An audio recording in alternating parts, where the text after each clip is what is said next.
हाय का जनरल बहुत सारे बच्चे पूछ रहे हैं कि सर जो फिफ्थ राउंड में आईआईटी की सीट वैकेंट रह जाएगी, जैसे जोसा की vacant seat NIT triple IT और जीएफटीए के लिए सीसेप काउंसलिंग कंडक्ट होती है, तो क्या आईआईटी की बची हुई सीटों के लिए कोई आगे काउंसलिंग का प्रोसेस नहीं है क्या? ध्यान से समझिए, NIT system, NIT triple IT और जीएफटीए के लिए जरूर सीसेप काउंसलिंग होती है, लेकिन आईआईटी में सीटें हर साल खाली जाती हैं। पिछले कई सालों में हमने देखा कि आईआईटी में सीटें वैकेंट जाती हैं, लेकिन उस वैकेंट सीट के लिए कोई अलग से काउंसलिंग नहीं होती है। बच्चों के दिमाग में कंफ्यूजन है, बार बार बच्चे पूछते हैं कि सर एनआईटी की सीटें खाली होने पर सीसेप काउंसलिंग का प्रोसेस है,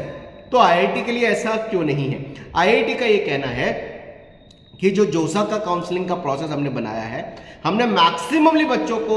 ज्यादा से ज्यादा कॉलेज की ब्रांच भरने के लिए दिया है मौका, और दिया भी था, और उन्होंने कहा था कि हम ज्यादा से ज्यादा बच्चे अपनी ज्यादा से ज्यादा कॉलेजों की ब्रांच को भर सकते हैं। इसलिए आईआईटी का ये कहना है कि जब हमने जोसा के 5 राउंड की काउंसलिंग के प्रोसेस को करा लिया है, तो अब हम बची सीटों के लिए कोई इंडिविजुअल काउंसलिंग बिना जोसा प्लेटफॉर्म के, सेंट्रल गवर्नमेंट प्लेटफॉर्म के नहीं करवा सकते। इसलिए एनआईटी के लिए तो सीसेप काउंसलिंग वैकेंट सीटों के लिए होती है, लेकिन आईआईटी की सीटें खाली होने पर वो सीटें चारों साल के लिए खाली ही जाती हैं, वैकेंट ही जाती हैं, उनके लिए कोई अलग से काउंसलिंग का प्रोसेस नहीं होता है। तो अगर आप इस कंफ्यूजन में हैं कि जोसा में जो सीटें आईआईटी की वैकेंट रहेंगी, जो हर साल रहती हैं, हर साल कई लोअर ब्रांचेस ऐसी होती हैं जिन पे कोई अलॉटमेंट नहीं होता, हर साल एससी एसटी की कई सारी सीटें ऐसी खाली होती हैं आईआईटी में जिन पे कोई अलॉटमेंट नहीं होता, प्रिपरेटरी रैंक का भी अलॉटमेंट नहीं होता, और कैटेगरी में भी, ओपन में भी, ओबीसी डीओएस में भी कुछ सीटें ऐसी कई बार खाली चली जाती हैं जिन पे कोई अलॉटमेंट नहीं होता, या फिर जिन बच्चों को 6th राउंड में कई बार ऐसी ब्रांचेस मिलती हैं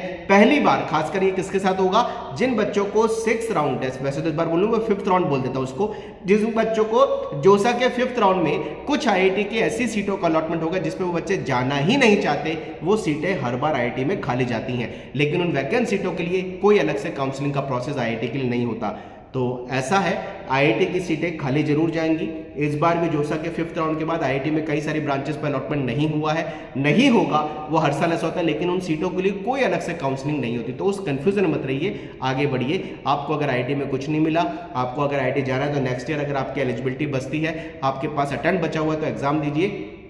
आपके लिए सीसेप काउंसलिंग का प्रोसेस है, एनआईटी के लिए मेहनत करिए। अगर आपके पास आईआईटी का अटेम्प्ट नहीं है, तो आईआईटी की बची हुई सीटों के लिए कोई आगे से अलग से काउंसलिंग नहीं है बच्चों। आईआईटी की पूरी काउंसलिंग का प्रोसेस जोसा के 5th राउंड के साथ अलॉटमेंट का प्रोसेस कंप्लीट हो चुका है। अब कोई नया आईआईटी में कोई नई ब्रांच खाली हो, या फिर पुराने आईआईटी में कोई नई ब्रांच खाली हो, उस पर चारों साल का अलॉटमेंट वैकेंट ही जाता है, कोई अलग से काउंसलिंग का प्रोसेस नहीं होता है। Wish all the best. जय Hanuman, bye, thank you very much.